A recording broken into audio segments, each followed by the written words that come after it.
with Lloyd Jongh. Tonight's episode is continuing on Sharia law, subjugated under Islam, Dhimmis, and Jizya under Sharia. And Lloyd has been going through doing some more research on another publication he located called the Hidayah Commentary on the Islamic Laws. We'll be sourcing from Volume 2 tonight. Thanks to those of you who supported the show during the week and sent your donations, etc., to myself and hopefully to Lloyd as well.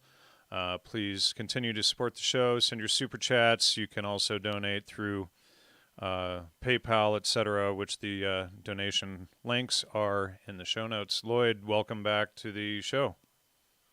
Hey there. Thanks for having me back. Good to have you. And well, where are we going to begin tonight? Um, so what I want to do is talk about, we spoke at length about jihad. We spoke at length about what the Sharia does, the kind of punishments the Sharia introduces for things like insulting Islam, insulting Muhammad, etc. But let's look at some of the consequences of what happens when you have been subjugated under Islam and Sharia is finally imposed, because ultimately in Islam, Sharia across the entire world will be compulsory. We don't really have a country that operates completely under the Sharia. Even Saudi Arabia doesn't implement it fully. And they fully realize that if they did, this would be an international incident. It would cause a political incident of massive proportions. So they've stepped away from that for the time being. The only place that did implement Sharia fully is what we call ISIS. That was 100% orthodox, authentic Islam, and they applied the Sharia completely. All So right. the brutality under Islam was Sharia. And no other. Do you know what nation implements it to the furthest extent? Probably Saudi Arabia, Iran, places like that. Those are places. You look also now. You've got Aceh in Indonesia, I think it is, that is implementing things like they're caning women to death, even on stage for things like holding hands with a man. So they're implementing what they can, and there are certain elements of it that will, as we read through, you'll see they cannot implement it now because that would literally lead to an incident with an international political incident, and there would be consequences for them doing that to foreigners in their lands and so on. So today we will talk about the what it means to be a dhimmi under Islam, which is effectively a semi-slave, like a third-class citizen, which is standard in Islam, which is required in Islam, and also paying the jizya. Now, it's commonly called a tax. It's not a tax. It's commonly called a poll tax as well, or a capitation tax. If you don't pay it, it then becomes a decapitation tax. But the correct translation of jizya in Islam is retribution. And it is paid because it is retribution because you are not supporting the Muslims in their aim, which is the conquest of the world and to place the world under Islam. And therefore, you must pay this money in lieu of fighting to establish Islam and to allow them to go and do this task.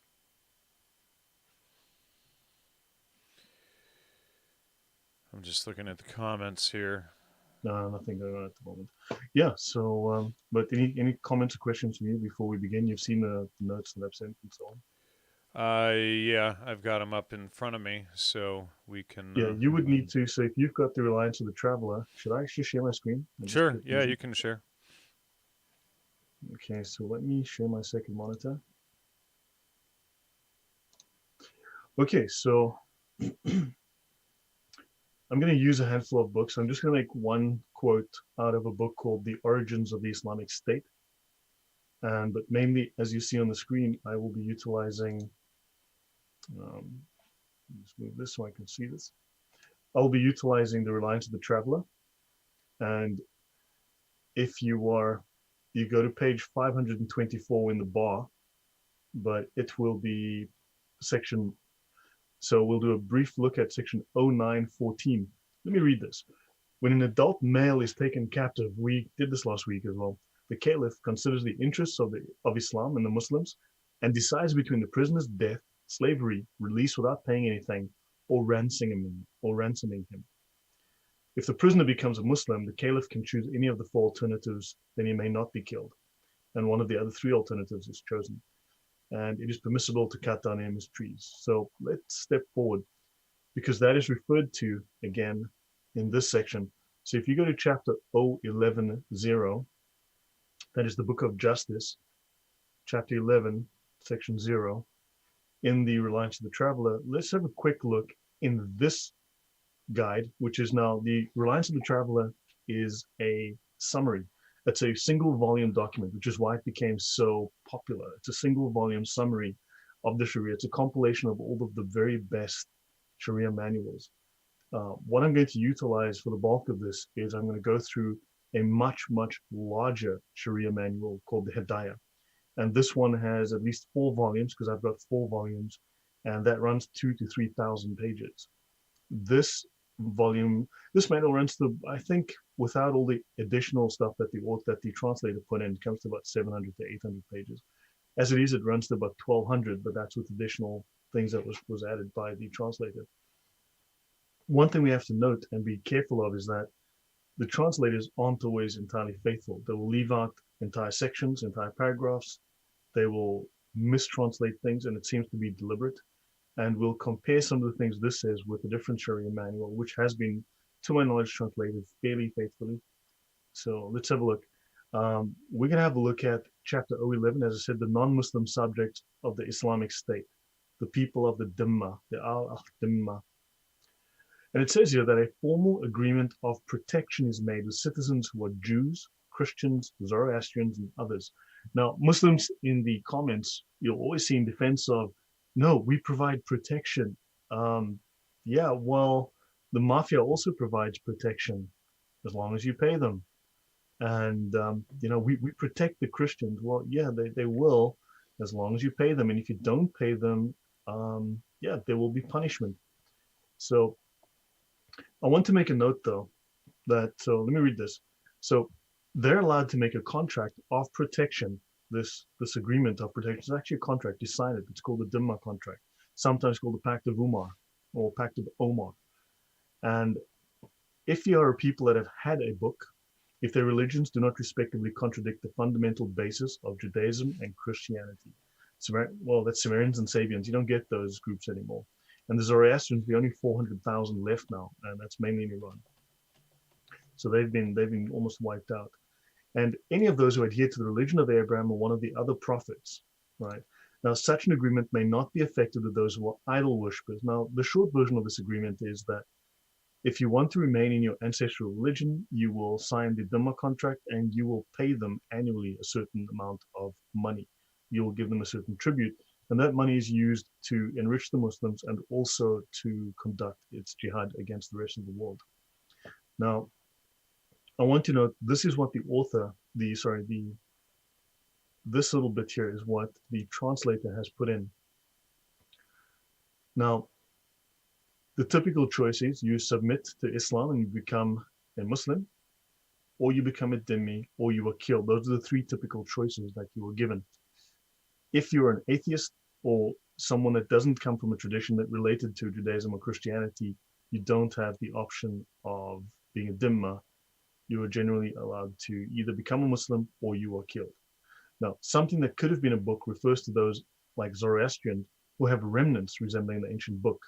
As for the pseudo-scriptures of cults that have appeared since Islam, such as the Sikhs, the Baha'is, the Mormons, Qadianis, etc., they neither are nor could be a book, since the Quran is the final revelation. And we discussed that previously in our first episode. That's in W4. So if you go to W4.0 in the second edition of the Reliance of the Traveler, you'll see that in Appendix W. So now a Dhimma agreement is only valid when the subjects, and they speak of subject peoples, and they don't mean the queen's subjects, they mean the people who are under subjugation. They must follow the rules of Islam, those mentioned below, 011.5, and also those involving public behavior and dress. They have some certain strict rules that you're not allowed to dress better than the Muslims, and there's certain things you may not do. You have to know you're in subjection, and you have to abide by their laws, or there will be punishment. So let's have a look. They must pay the non-Muslim poll tax, the jizya. And this particular Sharia manual, while it's pretty good, it does, as I say, neaten things up a little bit so that it tries to take off some of the sting. Now, notice he says here, the jizya is collected with leniency and politeness. If you read through any other Sharia manual, you won't find this. This is a fiction placed here by the translator. It is not collected with leniency and politeness. The person that it's being collected from has to be treated and such that he feels humiliated. He has to feel humiliated. That is part of the rule. And yeah, so this one actually goes here to try to make this nice, and it's actually not the case. Also, they mentioned that there's a minimum of a certain amount of gold per annum, but the maximum is whatever both sides agree upon. Well, you may not have a lot of option in terms of agreeing, right? So non-Muslim subjects are obliged to comply with Islamic rules that pertain to the safety and indemnity, okay? They are distinguished from Muslims in dress, wearing a wide cloth or belt, right, called the Sunnah. Now, as we know, the Grand Mufti of Jerusalem was a good friend of Hitler's. He went and joined the Nazis voluntarily, went to Hitler, joined the Nazis, was made a general, formed the largest Nazi SS division, which was the Islamic division, the Hanjar, and went and enthusiastically slaughtered Jews, especially. And it is said that he was the one who several tens of thousands of Serbs as well. Yeah, no, and then also he raised an army in Africa to fight against the Americans, the Brits, and yeah, he was very, very enthusiastic to do that. And he was said the Grand Mufti of Jerusalem at the time, and he was the one that is said to have encouraged Hitler to have the Jews wear the patch, the star. He made them do that, and yeah, because of the Jewish, well, because Islam has such a very low view of the Jews and wants to kill them, has to kill them to bring back the end times. So non-Muslims are not greeted with Assalamu alaikum, right? The peace be upon you. They're not greeted that way. And they must keep to the side of the street. Any non-Muslim who is a subject of an Islamic state must keep to the side of the street. And if they see the Muslims coming on, they have to go to the narrowest part of the street and they have to let the Muslims pass. So may not build higher than or as high as the Muslims' buildings, though if they acquire a tall house, it is not burned down. They are forbidden to display wine or pork. They may not ring church bells or recite the Torah or the gospel aloud. Now think of this. In every Western country, you have Muslims blasting their mosques. They blast their prayer from the 5 times a day loudly. But in Islamic countries, you may not ring church bells. When I was in the UAE, they have some churches, but yes, they're not allowed to put crosses on the churches, not allowed to put crosses to be seen anywhere, and may not be heard singing outside the walls of the church. But yet we allow the azan to go wild 5 times a day. And of course, they are forbidden to build new churches. I've covered a little bits of this in the last couple of weeks as well. So these are some of the restrictions, and this thing doesn't list them all. And if there's non-Muslim subjects of the Islamic State refuse to conform to the rules of Islam or to pay the non-Muslim poll tax, then their agreement with the state has been violated. Right? The agreement is violated, and what do you think the punishments are for those who violate? The first thing that I read to you are what the punishments are. That first section 09, that defines the punishments that you will be given. When a subject's agreement with the state has been violated, the caliph chooses between the 4 alternatives mentioned above in connection with prisoners of war. A dhimma or a dhimmi is a prisoner of war. So I don't know why when you're discussing some of the stuff with Muslims online, they fail to tell you all of these important things. And this section has been sanitized by the translator. Any comments, questions? No. Okay, so, I was just looking at the chat. I don't see anything exciting going on there right now. Yeah, no. So now I just want to make a note. The penalty for fornication or sodomy, right? Just briefly, since we are on the page, the legal penalty is obligatorily imposed upon anyone who fornicates or commits sodomy, no matter whether the person is a Muslim, a non-Muslim subject of the Islamic State, or someone who is an apostate who has left Islam. He or she is stoned to death. There it is in the Sharia. It's unambiguous. Lots of Muslims will lie about it. Or maybe they just don't know, but it's right there in the Sharia. And it's defined in section 012.6. If the penalty is stoning, the offender is stoned even in severe heat or cold. And even if he has an illness from which he's expected to recover, and here they're so kind, so kind. A pregnant woman is not stoned until she gives birth and the child can suffice with the milk of another. So yes, you can stone a pregnant woman to death just after she gives birth and someone else can take her baby. So yeah, so just so you know. And of course, if the offender is not someone with the capacity to remain chaste, the penalty consists of being scourged, that's with a whip, 100 stripes. That will kill you, right? And that happens in Saudi Arabia, that happens in places like Aceh in Indonesia, that certainly does happen. Now, I want to mention something here. Let's go to, this is a book called The Origins of the Islamic State. Let's have a look. This is what this book looks like. This is an original Islamic book translated as well, just so you've seen the cover. And this tells the story. This is a biography of Muhammad. This is another one of his famous biographies. And here we have a note. These people didn't have money to pay the poll tax after they'd been conquered. And it says here, you have to sell your children and wives in order to pay the poll tax. So therefore, it is sunnah to go so far as to have people sell their children and their wives into slavery, to be able to pay the tax that the Muslims levy upon them if their country is conquered. Got time for a question? Yeah. Alex Arik says, did you guys know that the Ottomans got rid of jizya with the approval of the Grand Mufti of the time? Like what time was that? For like 10 minutes in 1822? Or what?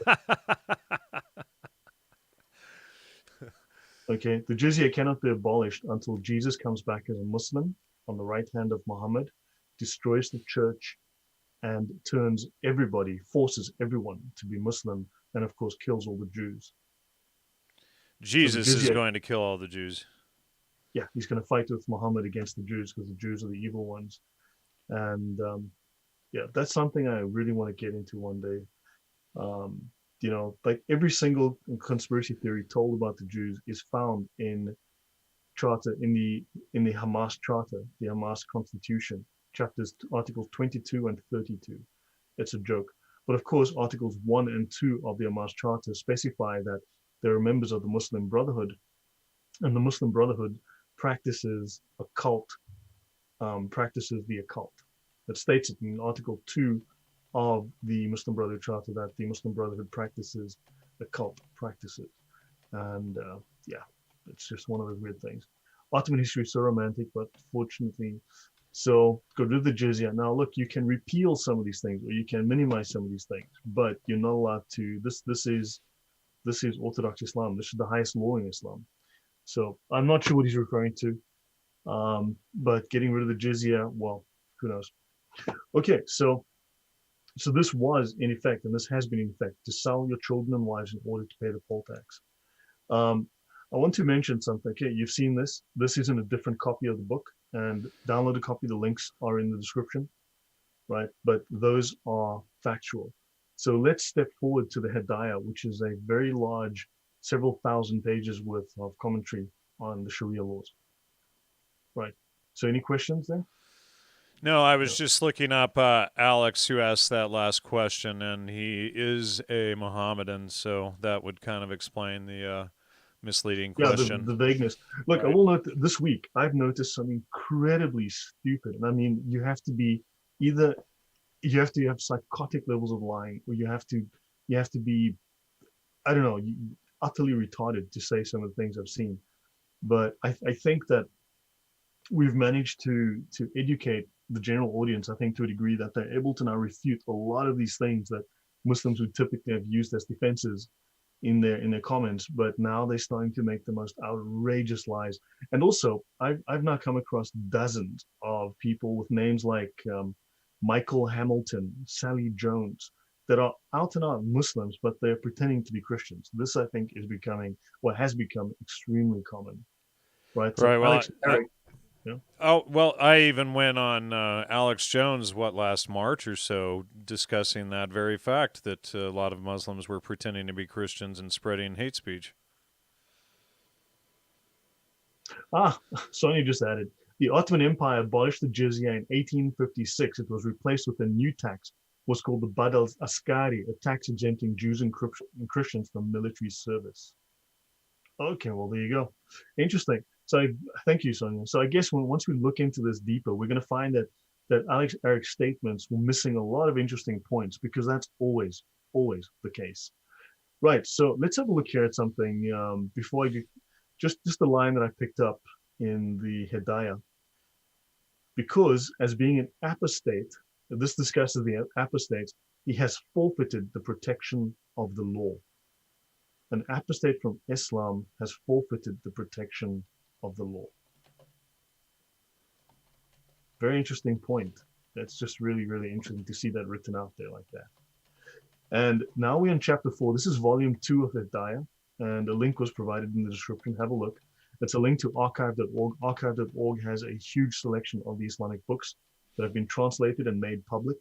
And the nice thing is you can search through the books on archive.org. So it actually has a search function. So the Hidayah, Hidayah means guide. There's bunches of them. This is a 4-volume set though. It's about 2,500 pages or something. I haven't counted them exactly. It's 2,000 to 3,000 pages or more of Islamic law. So yeah, let me go. Okay, so let's go to this one called the Institutes. Right, so we're going to go through a handful of pages of this. This is called the Institute. Oh, before I go on, let me do something else quickly. You know, the guy that he mentioned that the jizya must be collected with dignity. Basically, this guy, you know, there has to be, you know, dignity in the collection of the jizya. I want to go through some other references. Let me just go through a quick reference here. Notice in the Dhimmi, the honor of Islam lies in insulting the Kufr and Kafirs. One who respects the Kafirs dishonors the Muslims. One who respects the Kafirs dishonors the Muslims. The real purpose of levying jizya is to humiliate them to such an extent that they may not be able to dress well and to live in grandeur. They should constantly remain terrified and trembling. It is intended to hold them under contempt and to uphold the honor and the might of Islam. This is from Sufi Saint Ahmad Sirhindi, and he was based in India. From what I've read about this guy, in India they suffered the worst genocide known to man, at least under Islam, and they lost something like 80 million Hindus were killed during the Islamic invasion, and this man was one of the people responsible for that. Now, the most protected and respected of all non-Muslims are the Dhimma. Now, when they say respected, I mean, it's like, yeah, well, for very, very low values of the word respect. The people of the books, specifically, they would be Jews and Christians who agree to Islamic rule and pay the jizya, the tribute to the Muslims. Yet the word dhimmi is derived from an Arabic root that means guilt or blame, right? Now, there are safeguards that are extended to protect the blameworthy, as in you pay us or you will die. Pretty much, that's how the protection and safeguard rule. Pardon me. A hypocrite is considered to be a Muslim in name only. They are distinguished from true Muslims according to the 9th surah. That's chapter 9 of the Quran, with 9:29 and 9:5 being the famous examples. Slay the Jews, slay the unbelievers wherever you find them, and so on. And by an unwillingness, so a hypocrite is someone who shows an unwillingness to fund holy war or to wage holy war. Quran 981, 986, fund, or 9121, fight holy war. So a hypocrite is someone who's unwilling to fight, fund holy war. The Quran says that true believers fight and are ruthless to unbelievers, right? So we are given the jizya, this retribution, as our compensation to the Muslim for allowing them to fight holy war. Now, now we've got Tirmidhi declares that in normal conditions, when Muslims are in power and they are not living as a minority, they are not under any compulsion or subjugation. It is an order for Muslims that they should not give leeway to non-Muslims, and they should not greet them first nor yield the way for them. In other words, the Dhimmis must step out of the way of the Muslims. The Muslims must be seen to be superior, right? And notice we have Al-Ghazali. Last week I read through the um, jihad, and it mentioned that the caliph must go on jihad at least once a year. And Ghazali says, yeah, one must go on jihad, e.g., razzias or raids, at least once a year. And it says you can use a catapult against them, non-Muslims, and even if among them are women and children. Now you'll see often these people are saying, and man, one of the things I've been thinking about is how they will lie in the comments. And who knows? Maybe they think they're being honest. Maybe they were lying too. That's always a possibility. Well, it's like But that quote somebody posted last week. Sergio sent it to us about someone saying, "How if what they're doing is for God, how could it be a sin for their line?" yeah, And yeah, that's really exactly, what it comes exactly. down to. Yeah, I know. And they're allowed to kill women and children. One may cut down their trees. One must destroy their useless books, right? And jihadists may take as booty whatever they decide, but they must destroy your useless books. That's why Islam has not ever evolved. That's why it cannot, because anything that disagrees or doesn't, comply with the Quran must be destroyed. That's why the Library of Alexandria was destroyed. That's why so much knowledge was destroyed. That's why ISIS was destroying things. Now notice, their houses may not be higher than the Muslims. The dhimmi may not ride an elegant horse or a mule. He may ride a donkey only if the saddle is made of wood. He may not walk on the good part of the road. Dhimmis must wear an identifying patch. Dhimmis must hold their tongue. So yeah, these are some of the nice things they say. The dhimmi is obliged not to mention Allah, his apostle. Jews, Christians, and so on must pay the jizya. And on offering up the jizya, the dhimmi must hang his head, and that would be in shame, while the official takes hold of his beard, hits the dhimmi on the bone beneath his ear, the mandible. So yeah, that's just a little bit with regards to how the jizya is collected. But let's talk about that. Let's talk about the jizya now in detail, in specific from a manual that's got about 50 pages worth of discussion on it. And I'm not going to read every page, but just the highlights. Any comments so far? Nothing, right? Yeah, so Islamic charities are jihad funding. 1/8 of the money that any Islamic charity collects must go to jihad. That is how it's split up. An eighth of that money must go to jihad. So have a note that they speak of the tithe, okay, zakat, but they also speak of tribute. And tribute is basically what a conquered people pays you. And they also speak of the hire of slaves because slavery is legal in Islam. It's legal in the Sharia. It has never been abolished by Muslims. There's never been a Muslim movement to abolish slavery. That was a Christian movement, a specifically Christian Western movement. For instance, America. Now, there's an idiot on YouTube I was talking with, not talking with, but he claims that America has slavery today. Like, sure, whatever, buddy. But America had slavery for 76 years, and then it abolished slavery, as the UK also abolished slavery, and then together they have made sure that no one else practices slavery. Where we do have slavery today, right, is in Africa and in the Middle Eastern countries. So Africans are practicing slavery today, and Muslims are practicing slavery today, because slavery is still in the Sharia. Yeah, Daniel Ritter says it's funny. The Gnostic John Lash says that it was the Christians that burned down the Library of Alexandria. And in hindsight, years ago I used to buy that nonsense too. And in fact, about a decade ago, I interviewed John Lamb Lash, who, interestingly enough, he took over Joseph Campbell's crap work. Joseph Campbell was working for the CIA and SRI and Right. headed the Changing Images of Man project, which was kind of a post-MK Ultra program. But Lash brags that he is the continuer of Campbell's work on that. But, these guys, and you found a quote that you sent yesterday, I hope we get into, about Islam being the occultists.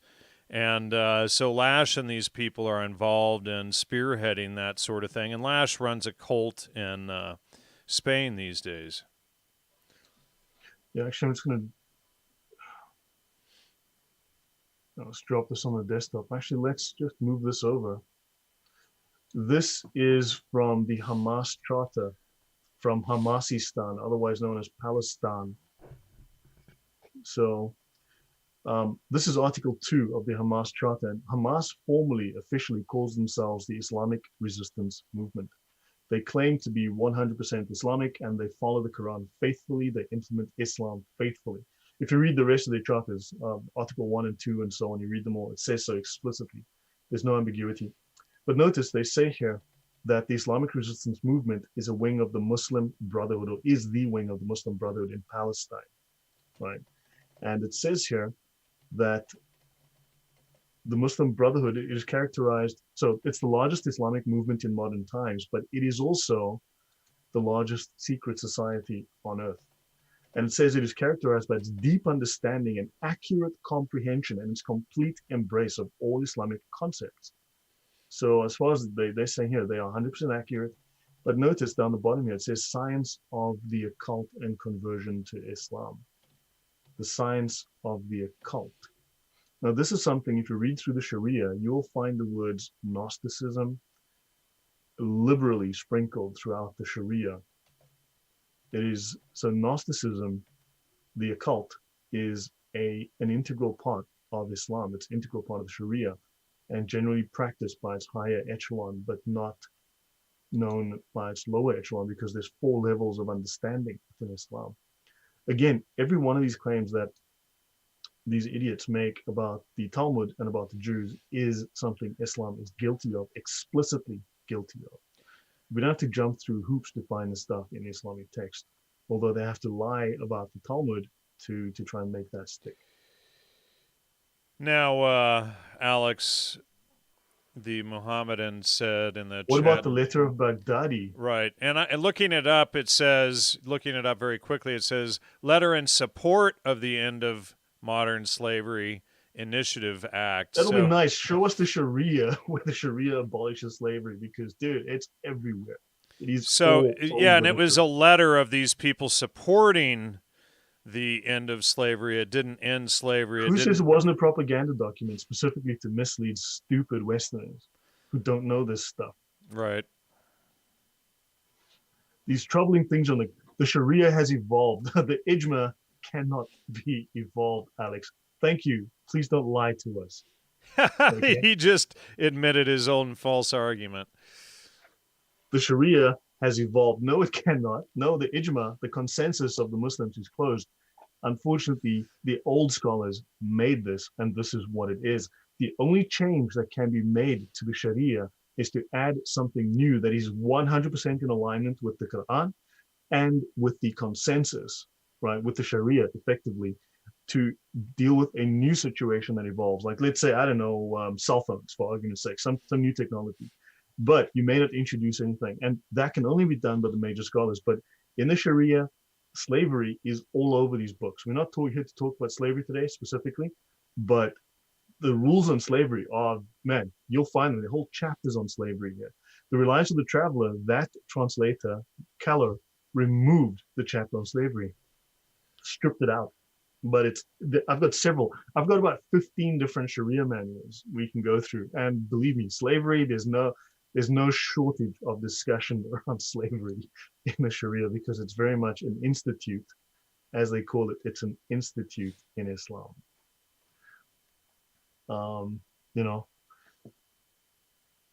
Yeah. Okay, so let's go on. So anyway, so they speak of the hire of slaves, right? If someone can tell me when specifically in the Sharia this was made consensus and made also. The science is settled. We have a consensus. No, science is not based on consensus, based on fact, based on truth, based on research, observation, and conformance with reality. Consensus, if you look up the word consensus within the Sharia, it is everywhere. Consensus is an Islamic thing. It's very much an Islamic thing, right? And one day I should really just go through and just explain how every single thing that the Muslims accuse the Jews of, they are themselves entirely unambiguously guilty of, right? Explicitly within their writings. And of course, they have to tie the Talmud into knots to try and make it say what they claim it says, which it doesn't say. And man, but yeah, but you people that all of these like Arab Green, Riyadh Dawson, and other people that Jussie Fats, handsome twat. These people are okay with it as long as the Muslims do it. It's fine. But yeah, Right. sure. Yeah. They have to make up the stuff about everything being Judaism and Zionism, but they are 100% perfectly okay with all of this stuff being openly and easily available in Islamic texts. And Yeah, if you yeah. expose the Islamic texts, you are a traitor, you're a Jew, you're a You're a sellout, bigot. You're a bigot. you're a I bigot. I read from these texts. I've been man just reading from the out of these books. And And by the way, we yeah, attacked them. They didn't attack us. Per what do they you swarmed us with hundreds of trolls. right? And they'll actually claim in their idiotic videos that we attacked them, not the other way around. Yeah, Alex. These. Sorry, Go ahead. whatever. I mean, Alex Newman. I lived in Dubai for 11 years. I spent 11 years of my life there. I know Dubai. I flew in out of that place 200 times or more. I don't know. Well, I've been to. that's what he's saying. He says that the airport security in Dubai is slaves. Yeah, I used to work for Emirates Group Security, which was part of Emirates Group. So yeah, long story, but yeah, the I know the Middle East very well. I've traveled all across the Middle East. Okay, let's see. So they speak of now in the language of the law, it denotes any established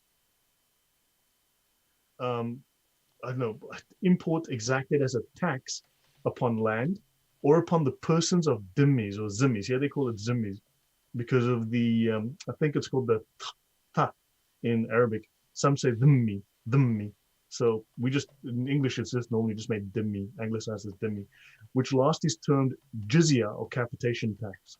So you have a tax upon land, and you also have a tax upon people. So if you're a farmer and your land's been conquered, you've got to take half your produce and pay it to the Muslims as tax. Okay, so wait, I want to give me 1 second. I just realized now, I need to get a couple of documents. So let me just Sure. bring those up.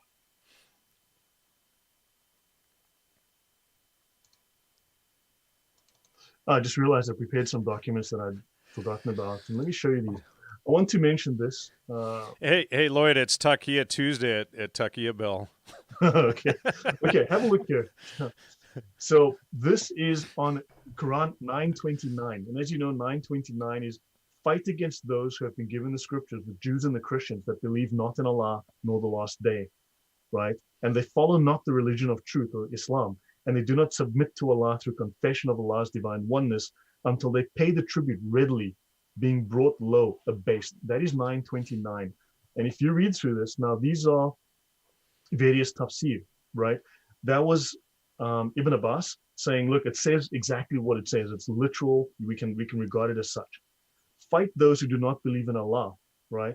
And being subdued, being made submissive and compliant to the authority of Islam. That's Tafsir al-Jalalain. Again, one of the major tafsir authors, right?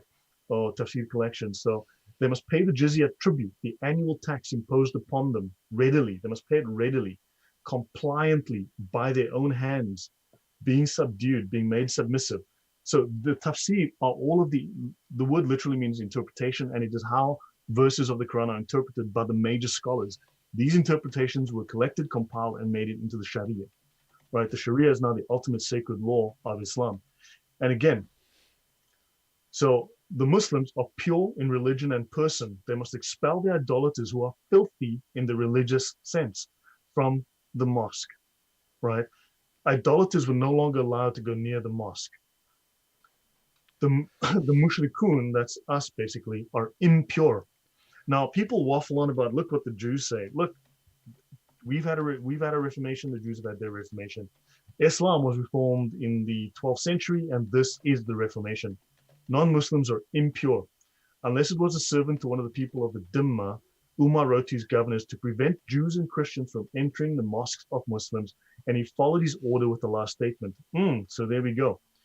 Verily the mushrikun are impure. This ayah indicates that idolaters are impure and the believers are pure, the best of people. Why? Because the non-Muslims are the worst of beasts, the worst of creatures, the worst of creations. the evil of the wilderness. That's how the translations are done. And the believers are pure. The Muslims are pure. The believer does not become impure, no matter what he does. If you fear poverty, now this is interesting. If you fear poverty, Allah will enrich you out of His bounty. That bounty is the jizya that is levied upon non-Muslims that were conquered by the Muslims. If you fear poverty, Allah will enrich you from other resources and feel themselves subdued. This means this will be your compensation for the closed markets that you feared would result. Therefore, Allah compensates them for the losses they incurred because they severed ties with idolaters by the jizya they earned from the people of the book. Allah compensates Muslims for their losses by the amount of jizya that they took from the people of the Dhimma, the order to fight the people of the scriptures until they give the jizya. This is done purely to enrich Muslims. Fight against those who believe not in Allah, the people of the scripture, until they pay the jizya with willing submission and feel themselves subdued, humiliated, subjugated. When people of the scripture disbelieved in Muhammad, they had no beneficial faith in any messenger or what the messengers brought. Rather, they followed their religions because this conformed with their ideas, their lust, and the ways of their forefathers, not because they are Allah's law and religion. Had they been true believers in their religions, their faith would have directed them to believe in Muhammad. So this, yeah. Well, yeah, you have to go around and murder people. Those are some of the perks that come with Islam, that you just have to ditch your old religion and living in Logos and just follow murder. Yeah, and it says all the prophets. Now, if you read, man, if I go through the manuals that the children learn from the age of 5 in the madrasas, I want to scream, man, because the nonsense they teach those kids in those manuals. Because all the prophets gave the good news of Muhammad's advent. So Jesus was a prophet of Muhammad, right? A prophet foretelling about Muhammad, and commanded them to obey and follow Muhammad. So all the biblical prophets were all, Abraham and everybody, Moses, the works, were all foretelling the arrival of Muhammad. When Muhammad was sent, they disbelieved in him, though he is the mightiest of all messengers. They do not follow the religion of the earlier prophets because these religions came from Allah. So they're saying that all of these people were Muslims. Every single person in the Bible was a Muslim, all these prophets, but they didn't follow these religions that came from them because these suit their desires and their lusts. So they corrupted them and followed other religions like Christianity because these suit their desires and their lusts. Fight against those. Okay, this honorable ayah was revealed with the order to fight the people of the book. After the pagans were defeated, the people entered Allah's religion in large numbers, and the Arabian Peninsula was secured under the Muslims' control. Allah commanded His messenger to fight the people of the scriptures, the Jews and Christians, on the 9th year of Hijrah, and prepared His army to fight the Romans and called the people to jihad. Gather forces. He collected an army. Paying jizya is a sign of kufr and disgrace. Right? These are the major scholars, the absolutely major scholars of Islam. Until they pay the jizya, if they do not choose to embrace Islam with willing submission in defeat and subservience. This is what Muslims see us as. This is what we have to be. They must feel themselves subdued, disgraced, humiliated, and belittled. Muslims are not allowed to honor the people of the Dhimma or elevate them above the Muslims, for they are miserable, disgraced, and humiliated. Right? And the Prophet said, if you meet any of them, right, do not initiate the greeting, the salam to the Jews and Christians. If you meet them on the road, force them to its narrowest way, narrowest alley. And with Christians, ensure their continued humiliation, degradation, and disgrace. So Muslims must ensure our continued humiliation, degradation, and disgrace. When you, Muslims, came to us, we requested safety for ourselves, our children, our property, and the followers of our religion. We made a condition on ourselves, that's the pact of the Ummah or Dhimma, the contract, that we will neither erect in our areas a monastery, a church, or a sanctuary for a monk, nor restore any place of worship that needs restoration. Those Muslims who come as guests will enjoy boarding and food for 3 days. We will move from the places we sit if they choose to sit in them. So if you're sitting somewhere, then the Muslims want to sit there, you got to move. We will refrain from erecting crosses at the outside of our churches. We will not sound the bells in our churches or buy servants who were captured by Muslims. So how can you capture? Well, yeah, Muslims were capturing slaves. There you go. These are the conditions that we set against ourselves and the followers of our religion in return for safety and protection. For the protection of the Muslims, you have to be disgraced, humiliated, subservient, and be treated like dirt. That is the kind of protection that the Muslims give the Christians. When they talk about their famous protection, you're allowed to do with us what you are allowed of people of defiance and rebellion if we refuse to obey. And we saw kill them, sell them into slavery, and so on. And then the last steps here. Christians and Jews were guilty of shirk. Their profession of belief in Allah was meaningless. In other words, our religions or our belief in God and so on is utterly meaningless to the Muslims. They did not really believe in the hereafter, in spite of the fact that they believed in resurrection. So the Jews and the Christians have polluted their faith. So when people say the Bible is corrupted, well, yeah, are you a Muslim? Because that's what the Muslims are saying. You must be a Muslim if you believe their propaganda. The second reason why jihad should be waged against the Jews and the Christians is that they did not adopt the law sent down by Allah through Muhammad. This is the aim of jihad with the Jews and the Christians, that we adopt the law sent down by Allah through Muhammad. In other words, that we become Muslims. This is the aim of jihad. So, but hold on. Then he goes on. But the aim is not to force them to become Muslims and adopt the Islamic way of life. They should be forced to pay jizya in order to put an end to their independence and supremacy. They should not remain rulers and sovereigns in the land. These powers must be taken from them by the followers of Islam, who should assume sovereignty and lead others towards the right way, while they should become their subjects and pay jizya. Jizya is paid by those non-Muslims who live as dhimmis in an Islamic state in exchange for security and protection. They willingly become the subjects of the Muslims who perform the duty of the vice-regents of Allah on earth. At first, this command applied only to Jews and Christians. Then the Prophet himself said the Zoroastrians too, and so on, and unanimously applied this rule to all non-Muslim nations outside Arabia. It applies to everybody. Sharia law applies to you if you're an Eskimo living at the North Pole. Now, Christianity teaches Christians how to be Christians. Buddhism teaches Buddhists how to be Buddhists. Sharia teaches Muslims how to subjugate and control and politically manage other faiths, other people who are not Muslims. So 16% of the Islamic texts refer to Islam as religion. The balance is political, and it applies to non-Muslims. The jizya, the Muslims have been feeling apologetic during the last 2 centuries, right? And so the Muslims should feel proud of such a humane law as that of the jizya. The Islamic State offers them protection if they agree to live as its dhimmis by paying jizya. It cannot allow that they should remain supreme rulers in any place, even in their own countries, and establish wrong ways and impose them on others. It is the duty of Muslims to exert their utmost to bring an end to the wicked rule of non-Muslims. Jizya is the price of freedom, which in following their erroneous ways, and it is a yearly reminder to them that they have been deprived of the honor of paying zakat in the way of Allah. They are forced to pay jizya instead as a price of following their ways of error. That is the tafsir. Alex, what do you say about what is it? Alex Eric, right? What's he got to say now, right? So yeah. He's a little bit quiet there. He's out at Takia Bell. Yeah.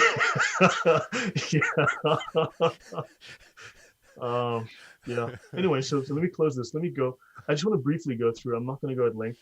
This is a document listing most of the hadith that discuss. These are all the hadith connected to Quran 9:29, and they all say the very same thing.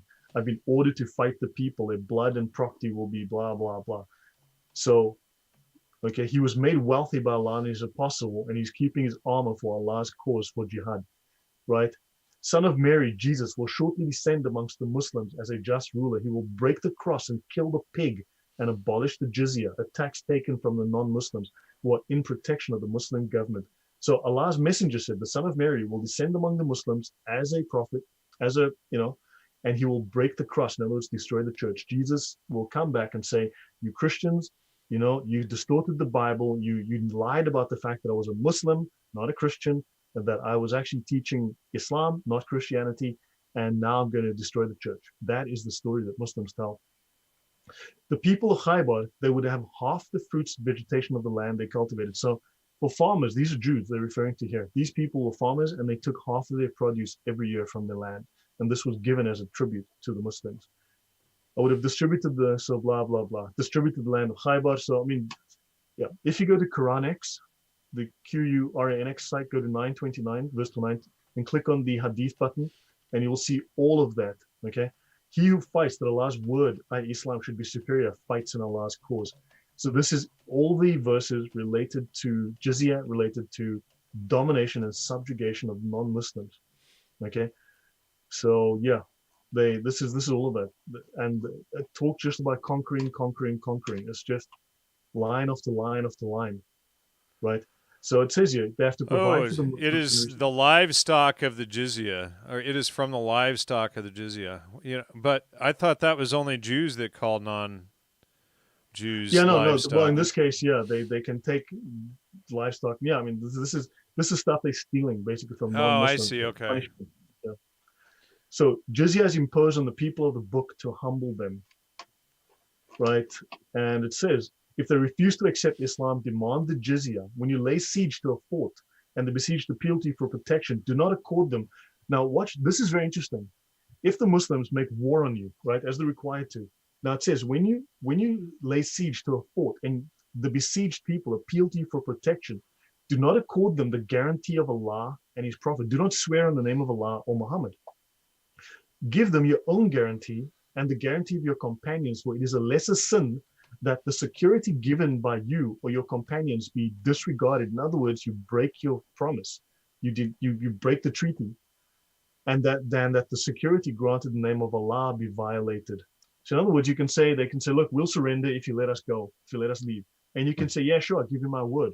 And then you can kill them once they open the gates, because it's your word you're breaking and not the promise of Allah. Do not let them come out in accordance with His command, Allah, but do set your own command, for you do not know whether or not you'll be able to carry out Allah's behest with regard to them. In other words, you can lie for Islam. You can lie. There's further confirmation of that, right? And he says here, Hizam happened to pass by people, the farmers of Syria, who had been made to stand in the sun. They have been detained for jizya. And they speak of Bahrain. So that's it. Just wanted to mention that. So there's plenty of corroboration from the major sources. So I should get on with this. So we should be like 20 minutes, half an hour at most, I think, on this. Any comments so far, questions, anything? I'm looking in the chat. I don't see anything too exciting. Folks, throw up your super Robert chats. Zabitsky, I don't know. Robert, the largest voting bloc in the UN is the OIC, the Organization of Islamic Conference. The Muslims are the largest single voting bloc in the UN. They control the UN, and they've been using the UN to pass a number of blasphemy laws. Yeah, notice how many false, stupid, completely irrelevant UN, what do they call them, resolutions have been passed against Israel. But have you seen any passed against Saudi Arabia, Pakistan, Iran? Like almost zero? Because they can do anything. They can get away with literally anything. They could murder, and they do, people in the streets, and like the UN won't say boo. Anyway, moving on. Let's just move here. So now we're looking at the Hidayah, and it says, we are enjoined to make war upon the infidels of Arabia till they embrace the faith. Okay, and then he speaks of they subdued Iraq and they imposed tribute on the inhabitants and imposed tribute on the people of Syria. The Imam, whenever he subdues a territory by force of arms, imposes tribute upon their land and capitation tax upon their person. So you're double taxed. You're taxed on your property and you're taxed on your head as well. That's what the capitation tax means. It's a poll tax, it means a head tax, a tax on your head. Lands which the Imam subdues by force of arms are subject to tribute. Necessity that something be imposed and deducted from the subsistence of infidels. Okay? Tribute is the most suitable to their situation, as it bears the construction of a punishment. This is a punishment, right? It is a sort of hardship, a tax upon tribute land being due, or from farmers, even though the farmer has not cultivated it. If you own land, you owe money, even though you've not cultivated, made crops, and sold them. Now, they mentioned that Mecca, the Prophet, conquered that territory. Do you see here how they proselytized, went and spoke? And no. It's force of arms, force of arms, force of arms. Weapons, territory by force of arms. Force of arms, weapons, warfare. That's how Islam spread. But if you read through the various Islamic books, I mean, good grief, the Muqaddimah by Ibn Khaldun, the Sirah, good grief, it's only warfare. There is no one that converts by way of being spoken to nicely. It's all at the point of the sword. It's insane, right? So, by the way, I want to just show someone this. You guys can see this clearly? Yep. Let me just max the screen. Okay, so have a look here. This is from the life of Muhammad, the Sirat Rasul Allah, right? The apostle, this is Muhammad, said, kill any Jew that falls into your power. Thereupon Muhayyisa bin Masud leapt upon Ibn Sunayna, a Jewish merchant with whom they had social and business relations, and he killed him. Huwayisa was not a Muslim at the time, though he was the elder brother. When Muhayyisa killed him, Huwayisa began to beat him, saying, you enemy of Allah, why did you kill him when much of the fat in your belly comes from his wealth? Muhayyisa answered, had the one who ordered me to kill him ordered me to kill you, and this is his brother he's talking to, I would have cut your head off. He said that this was the beginning of Huwayisa's acceptance of Islam. The other replied, by Allah, if Muhammad had ordered you to kill me, would you have killed me? He said, yes. By Allah, had Muhammad ordered me to cut off your head, I would have done so. He exclaimed, by Allah, a religion which can bring you to this is marvelous. And he became a Muslim. This is the word of Allah. Yes, Allah is most merciful and gracious, and Islam's a religion of peace. Bullshit. Yeah, just thought I should share that. So let me just find the necessary. So I'm going to read from here, and I'm just going to skip through about 40 pages, well, 30 pages worth of stuff. But any comments on that? No. Okay, so we were robustly with the black Hebrew Israelites. Okay, twats. Okay, so tribute land. So okay, chapter 8, sorry, my bad, of Jizyat or capitation tax. Jizyat or capitation tax is of two kinds, right? So there's Jizyat Anawiyan, there's another type, whatever, doesn't matter. The second type is that which the Imam himself imposes, where he conquers infidels. So all of that lovely money that those non-immigrants, those non-refugees are getting in London and getting in all these places they come and they get given welfare, that's jizya. You're paying them jizya, right? That's what they come for. That welfare that in Norway, Sweden, and all those wonderful places that they're bankrupting, that's jizya. Capitation tax, yeah, no, exactly. That's what they, because remember, we're not supposed to. Now it makes sense. Total sense. Yeah. Capitation tax is due only in lieu of destruction. And by destruction, they mean death. So you have a choice, capitation tax or death. So they would rather have your money because then they can fund themselves with nice houses, and also they can then further spread the Islam by war. Capitation tax serves as an aid to the troops, right? So it's used to fund jihad. Capitation tax is due in lieu of assistance with person and property. In other words, because you're not fighting in jihad, because you're not providing resources for them to go fight jihad, therefore you pay the jizya instead. Capitation tax is to be imposed, because this is mentioned in the Quran, 929, and it's literal. It is imposed as a return from the mercy and forbearance shown by the Muslims, in this case, the Muslimans. This is a very old book. So as a mercy to you, as forbearance, they humiliate you, subjugate you, and make you pay money. And it is a substitute for that destruction which is due upon infidels. So in other words, infidels should be killed. But as a substitute, the mercy is that they just take your money instead.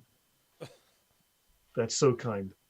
Namely, that assistance which every subject of the Muslim government is by the law enjoined to afford towards carrying on towards carrying on the enjoined war with infidels. So every Muslim pays zakat. That zakat must go towards the war enjoined with the infidels. So because the non-Muslim doesn't do that, he's then paying the jizya instead, which allows them to continue doing that.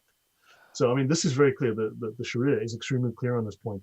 If a Muslim army subdue infidel territory before any capitation tax be established, the inhabitants, together with their wives and their children, are all plunder. In other words, if they've conquered territory, everyone are slaves. They're plunder, they are war booty, and the property of the state, as it is lawful to reduce to slavery all infidels. It is lawful to reduce to slavery all infidels. Yeah, so I don't know, that is blunt. I think it's pretty obvious. Yep. Valina says, would capitation tax be considered people? Would considering people as non-humans, walking cadavers to be? Well, not exactly, but I mean, I've just answered it, I think, with what I've said here, right? You're a resource meant to fund the wealth of Muslims and also their war to spread Islam. Their infidelity, now your infidelity towards God, right, is also an atrocious, or Allah in this case. The infidelity is also an atrocious nature because they have apostatized. And after having been led into the way of the faith and made acquainted with its excellence, they must embrace the faith or be put to death. Awesome stuff. Now they're speaking of idolaters here, right? Apostates. Shafi holds that it is lawful to make slaves of the idolaters of Arabia.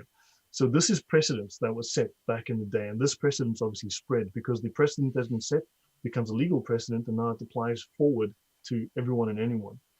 Okay. So, and upon being conquered, they become public property. So in Islamic law, if you become conquered, you become public property.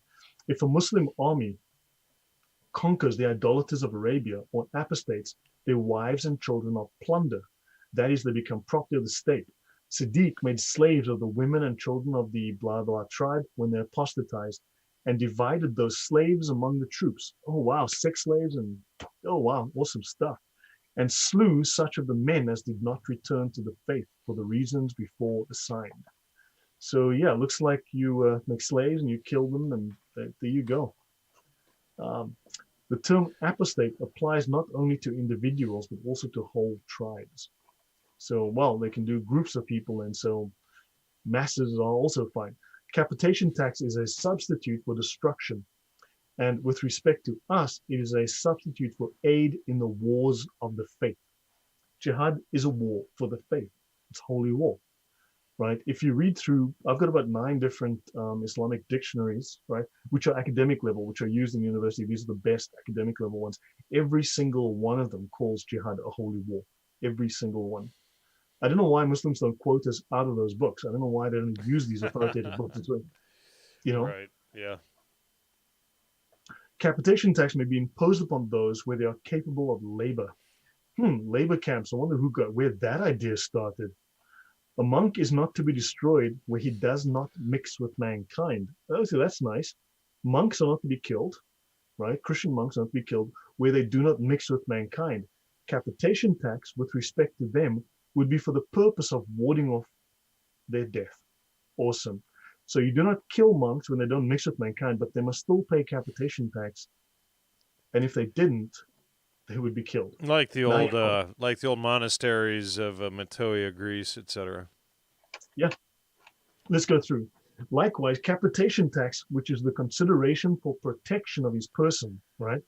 Secondly, capitation tax is a species of punishment inflicted upon infidels on account of their infidelity, whence it is termed jizya, which is derived from jizya, meaning retribution. Jennifer Lindsay, yes, like Hitler. Hitler. We've already exposed how the Nazi Party or the National German or the National Socialist German Workers' Party was created and founded by Baron von Sabatendorf, who was a Muslim and worked with Islam. Yes, you're correct. And a number of the Nazis converted to Islam after the war. There's a number of them that actually did Here, convert after the trial. let me show. We showed some of these images in the past, but let me see if I can bring some up on the screen here, just so folks can see this. But here you go. Here's Hitler with the Grand Mufti of Jerusalem. We have several videos of them praying too, but here is. Oh, sorry, it just keeps flipping screens. There's the Grand Mufti being saluted. Here's the Waffen SS 13th. Did it again. 13th Hanjar Division, all praying. That's down in Bosnia. That was the faction that killed tens of thousands of Serbs and Jews, etc. But there you go. Yeah, and this man is Yasser Arafat's uncle. So the Grand Mufti, this guy here, the Nazi, and these are his Nazi troops. He was Yasser Arafat's uncle. That people don't realize. Then Yasser Arafat established the PLO, the Palestine Liberation Organization, and a number of senior Nazi officials. But that's a discussion for another day. I collected the notes. I was looking through various books today. They actually converted to Islam.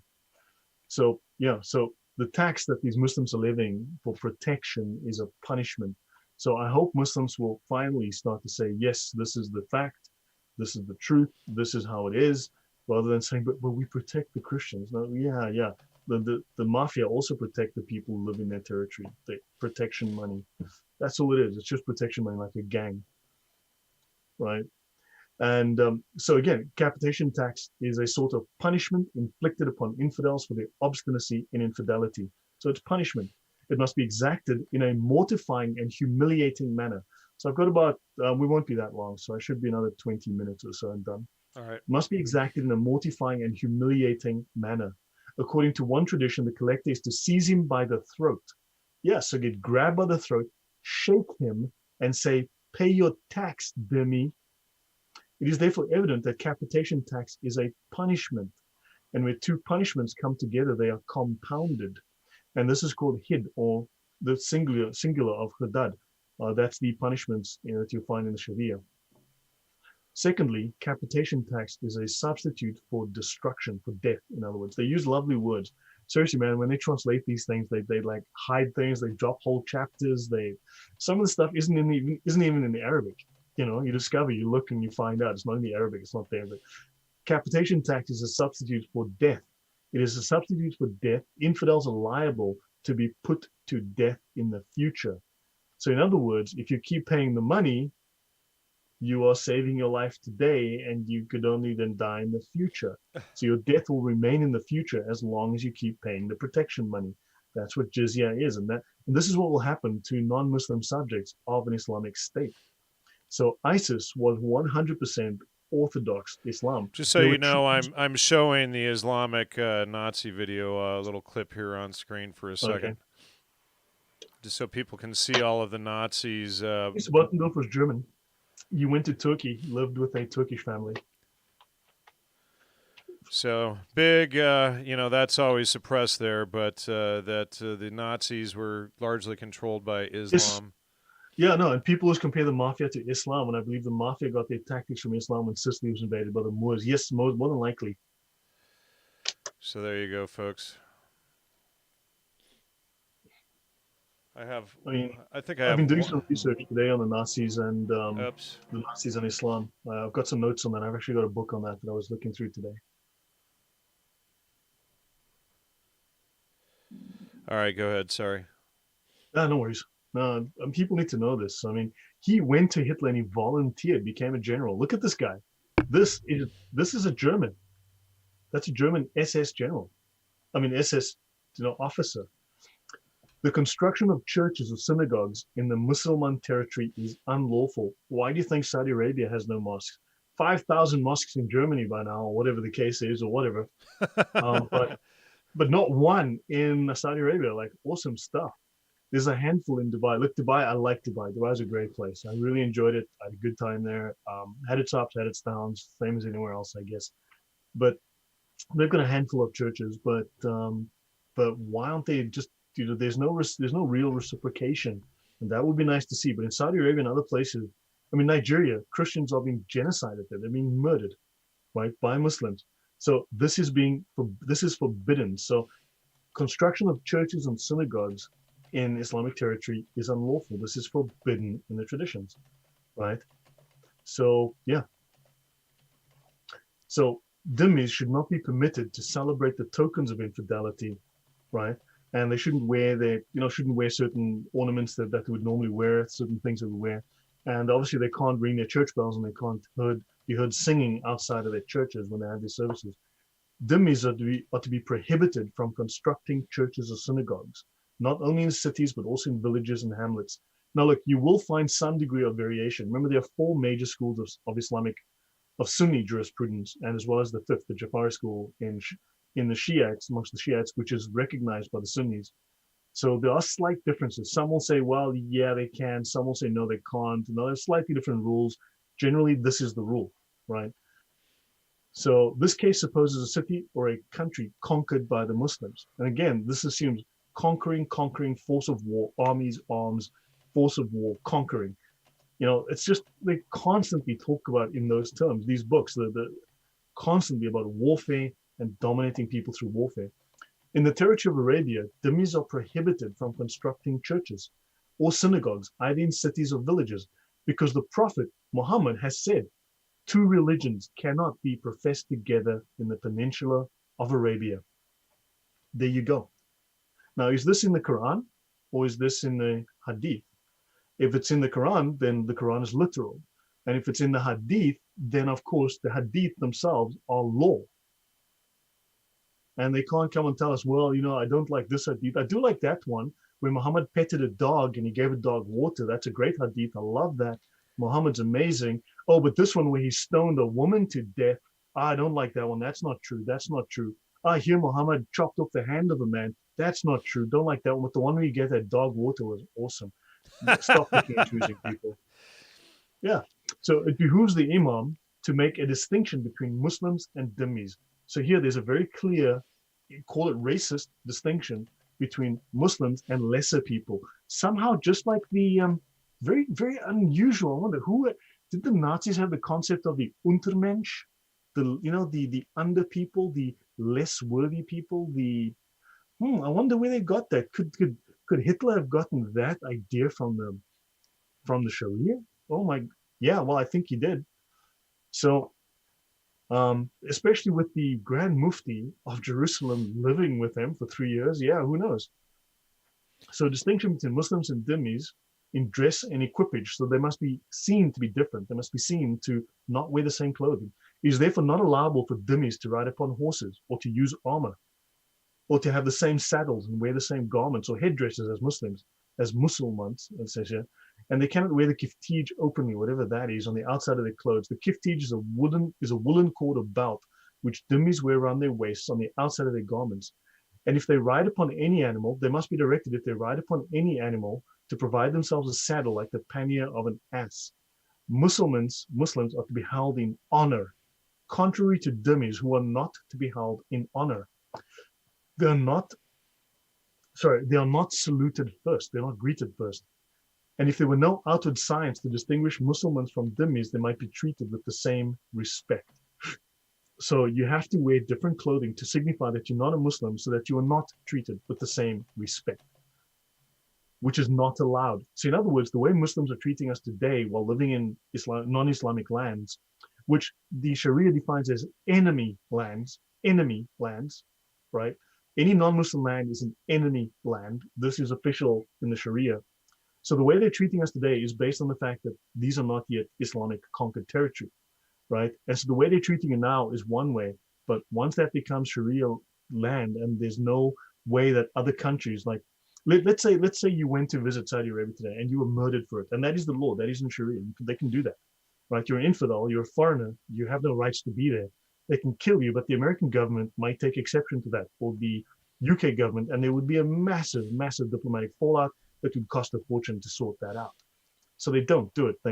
You are given a permit, right? The visa in Islam is a little bit of a different thing than the normal visa. But yeah, so you're given, but imagine once this becomes the law everywhere, this is how non-Muslims are going to be treated under Islam. This is law, right? And And you're not allowed to wear a silken belt. You're not allowed to wear nice things. It is requisite that the wives of Dhimmis be kept separate, and it is also requisite that a mark be left upon their dwellings to mark out your dwellings. And Dhimmis are not permitted to ride at all, except in cases of absolute necessity. You're not allowed to ride a horse, people. You're not allowed to ride. You must walk. You have to be humiliated. He must alight whenever he sees any Muslims assembled. So if you're on your little ass, because you're allowed to ride an ass, okay? Except when you're not allowed to ride at all, you must get off and walk when you go past any Muslims. Dhimmis of the higher orders must also be prohibited from wearing rich garments. They must submit to the capitation tax, right? And submission. So they speak of submission. You have to submit. Islam means submission. Muslims must submit. Non-Muslims must also submit. The contract of subjection, and there we go. This is the contract that you sign. You literally become, once they've conquered the territory, right? They might make you sign a literal piece of paper with your contract, right? But by default, when that land was conquered, you are assumed to be a dhimmi, and the contract of subjection, right, is merely a substitute for belief. So because you don't believe, you are subject to a contract of subjection. Could you just look up the meaning of subjection, please, Jan? The meaning of the word subjection? This, sure. And while I'm looking this up, you can answer to Andrew McGinnis, who's just stunned. He thinks we're doing a psyop by showing actual Islamic text because he's caught up in the scary Nice Zionist AIPAC thing that we already exposed, 8-9 months ago, by showing their actual economic influence and everything. These Come on, people Andrew are... McGinnis is a Muslim called Babu Prick. I think that was a character in the most recent Star Wars movie, Babu Prick. And come on, dude, I'm reading straight out of the Sharia. Of course, you're a Muslim. You need to defend your Sharia. But I didn't write this. This is Islamic law. This is the law in Islam. This is what will happen if non-Muslims are finally made into dhimmis. Well, see, that's the official approved narrative, that you bash the Jews and everything is okay, and then Robert Debicki and Andrew McGinnis, oh well, look over there, ignore the scary Jews. 14 million Jews worldwide against 1.8 billion Muslims, and we're actually.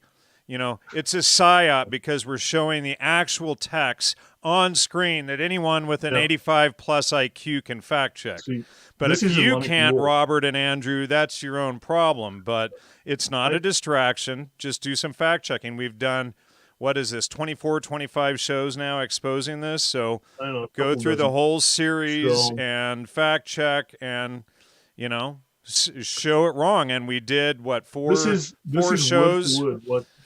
Well, I was just going to say we did 4 shows also looking at the claims against Zionism, against AIPAC, against the USS Liberty. We went through all of that stuff. Why don't you guys debunk those shows and show us how it's wrong? But you guys repeat the same dumb crap that Ryan Dawson and Adam Green and the GDL and these frauds spew at you. Arab Green.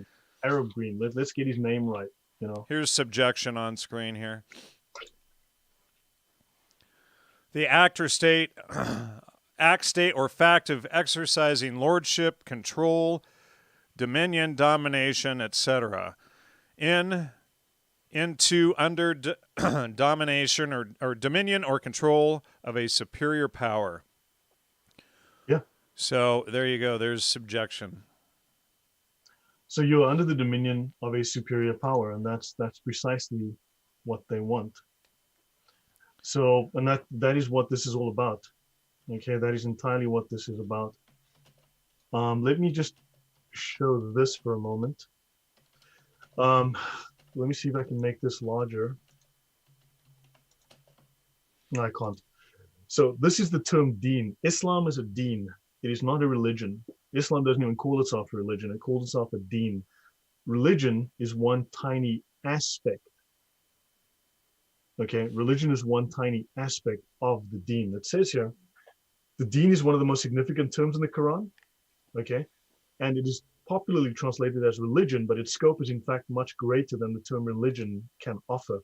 The first meaning is subjugation or dominance, administrative or legislative authority, to put pressure or to be obedient, or using power to enslave or to make one obedient.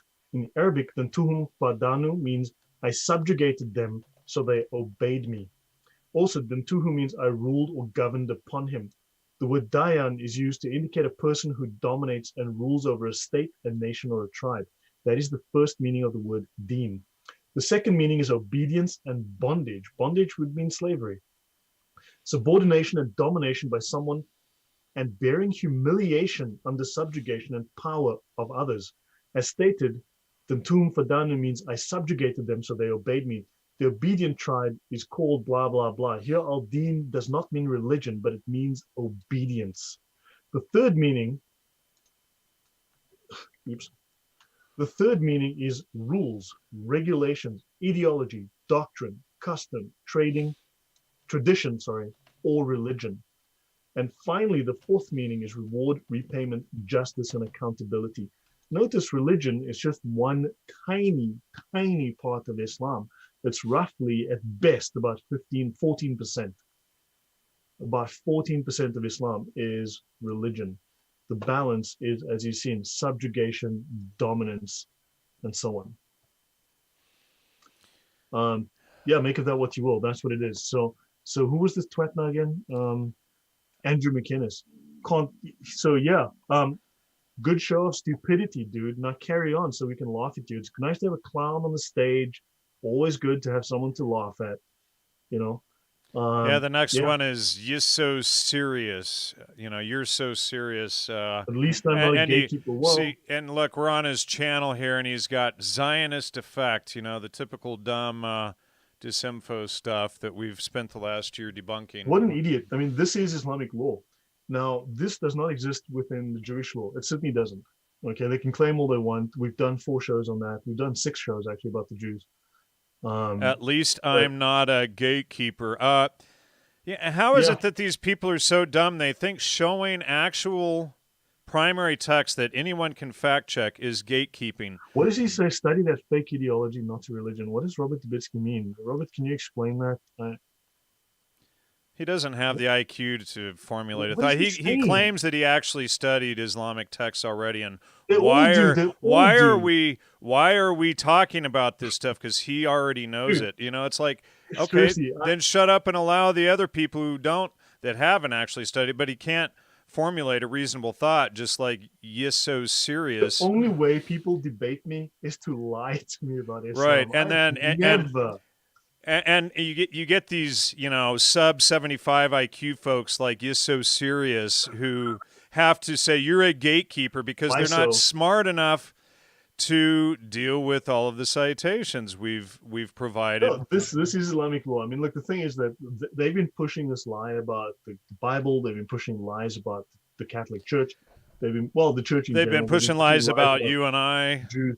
Yeah, they've been pushing lies about the Jews, and here we have it in black and white. This is the official Islamic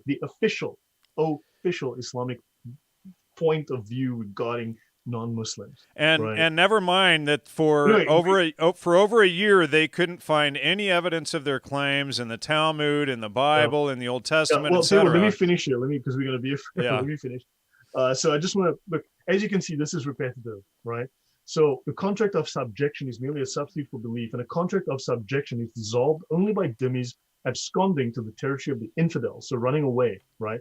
In other words, territories that there's not been conquered by the Muslims yet, right? And you'd be a virtual apostate and you forfeit the protection and privileges of a believer. So a dhimmi, upon breaking his contract of subjection, now who would not want to be subjected by Muslims, right? Under Sharia law like this, stands in the same predicament as an apostate. He's condemned to death. It says here, he is condemned to death upon absconding, right? And the same manner as holds in the rules with respect to apostates. And what do they say about apostates? You kill them. So I don't know. It's like, guys, we need a punishment for someone who didn't brush his teeth. Kill them. Okay, guys, we need a punishment for someone who committed murder. Kill them. Guys, we need a punishment for someone who didn't brush his hair. Kill them. It's like all they got. Like what the hell? But if the dhimmi be made captive, he is a slave. Oh my golly! So if you're a dhimmi and you run away, they catch you. You're then a slave. And contrary to the case of an apostate, who, if he repents not, is put to death. Okay, I think I get the meaning put to death probably has a very clear meaning. I hope that's clear there. And then Christians, it says here, are subject to double the zakat. It doesn't mean you're paying zakat. It means you're paying twice what a Muslim would pay. Of zakat, twice as much is levied upon the property of Christians as is levied upon the property of Muslims, because Omar made peace with them upon this condition. And in the preference of his other companions, none of whom disputed it, twice as much is taken from the women of that tribe as from the Muslims. The above peace established the taking of double zakat, and zakat is incumbent upon women. This is jizya, and name it whatever you please, jizya or zakat. So it is capitation tax. So if they say zakat upon Christians, it's not the same, because the financial amounts, the way the money is distributed, the whole legal description of what their money is, zakat upon a Muslim is not the same as now, as we see here, zakat upon a Christian. They have different uses, different applications, and so on. There are laws. There's like another 50 pages just talking about zakat and how zakat is distributed and how that's managed. Yeah, something about facts get mad at the messenger. Yeah, I know. It's like, I didn't write this book. I'm just reading it, you know. But I mean, the thing is, they know that slowly I am coming for all of their nonsense, all of their lies, because they don't have a leg to stand on. I mean, why do you think Caleb ran away from the debate? He calls me, debate me, and then runs away. Like, okay, sure, whatever, dude. Right, yeah, So, exactly. Caleb, all of these guys, none of them have been willing to debate us on any of this stuff, you know. And then Anthony C. Watson, you had this. You had this. You are gone. Bye, Anthony. So, of the laws concerning apostates, let's just move on and finish it. We can chat afterwards. So, when a Muslim apostatizes from the faith, there are only two modes of repelling the sin of apostasy: death or Islam. Islam is preferable to death. Interesting. So so we're nearly done, guys. We're nearly done. So I just want to briefly dip into apostasy, because it seems to tie jihad, jizya, and apostasy seem to be very much tied together in the law. If you read, as I said, I've got about 15 of these different Sharia manuals, and they all say the same things. There's the one will say, well, stone her to death, and the other one say hit her with a stick until she dies, and the other one say starve her to death. You know, so like either way she dies, just how she wants to die or how they allow her to die. That's the only change. Because Islam is preferable to destruction. And Islam's a religion of peace. You can choose to be stoned, starved, or hit. Right. With a stick. Yeah. That's great. That's choice. Choice is very important. Choice is important. Islam gives you choice. So yeah, and okay. So also notice that a call to the faith has already reached the apostate, right? So he can be killed, right? And an apostate is to be imprisoned for 3 days. But this one, if you read through different manuals, it's all optional. It's not compulsory. But it only implies that if you require a delay, 3 days may be granted him. And God says in the Quran, slay, or Allah, sorry, not God. Allah says in the Quran, slay the unbelievers. And here they take that line straight out, and this means literally what it says, right? And slay the unbelievers without any reserve of a delay, right? And the Prophet has also said, slay the man who changes his religion. And that's from a hadith. And that hadith is authoritative. Why are Muslims telling us that this is not the case, when very clearly it is authoritative in the Sharia? And secondly, an apostate is an infidel enemy. An apostate is the same as a non-Muslim, who is by definition an infidel enemy. I'm an infidel enemy, you're an infidel, you, and you're all infidel enemies according to the Islamic law. And you have received a call to the faith, and you may be slain upon the instant. Now they're referring specifically to the apostate, but unfortunately the same applies to you as well. And so back in the day, before Western countries became fairly strong, that was what happened. That's how Islam dominated 70% of what do they call it? Christendom. And an apostate is termed on this occasion an infidel enemy because he's undoubtedly such, and he's not protected. Hence, it is proved that he's an infidel enemy. That is, it is lawful to kill an apostate without making any attempt to recover him from his apostasy. In other words, that 3 days is just optional. Okay? And they speak of here, whether he be a free man or a slave, nothing is incurred by the premature killing of an apostate. There is no penalty for killing an apostate prematurely. If a Muslim woman become an apostate, she is not put to death, but is imprisoned until she returns to the faith. Shafi maintains that she is put to death. Now, how she's put to death, there's a bit of debate about that sometimes. It is a crime of great magnitude to become an apostate, and therefore requires that its punishment be proportionately severe, namely death. Leaving Islam, you see, because you say baya, right? Your shahada is like what they call baya. It is a contract. It is literally a contract between you and the caliph, you and Allah. And if you break the contract, the penalty is death. Now, if you had to make a contract with Satan and you broke the contract with Satan, what would the penalty be? I wonder. I got to wonder, just out of sheer curiosity. A crime of great magnitude. So there's a distinction between those who are apostates and those who are infidels. They do make a distinction. And they talk about the harbi, a term which the translator has generally rendered as alien, and which applies to any infidel not being a subject of the Muslim government. And here's a little bit of fast and loose that these guys are playing, because a harbi, a kufr harbi, is a kafir of war. In other words, a war infidel, right? A harbi is a war infidel, someone who's not, who's basically not subjected under Islam. So in the case of an apostasy of men, the punishment is not deferred to a future date, right? It is required to repel their present wickedness because they've become enemies of the faith. And talking about women again, she refuses the right of Allah after having acknowledged it. She must be compelled by means of imprisonment to render Allah his right. A female apostate is compelled to return to the faith, whether she be free or a slave. Hey, slaves are still around. It is elsewhere mentioned that a female apostate must be daily beaten with severity until she returns to the faith. Religion of peace, people. Religion of peace. A piece of you here, a piece of you there, another piece of you a little further away. An apostate's right over his property is dissolved. If you become an apostate, so there's a very much a strong correlation between the dhimmi and between the apostate. They're both enemies of the state. They are both no longer under protection of the state. And also for the dhimmi, under many conditions, the right over his property is also dissolved. So an apostate is an infidel enemy, and he is in our hands until he be put to death. This circumstance proves that his right over his property is destroyed. If, however, he does not again become a Muslim, but die or be slain in his apostasy, or he abscond to a foreign country, then the Qazi issues a decree of expatriation, and his infidelity becomes then confirmed and established. So when someone leaves Pakistan after becoming a Christian, then a decree is issued, and he is then considered an enemy infidel who's living in a foreign land.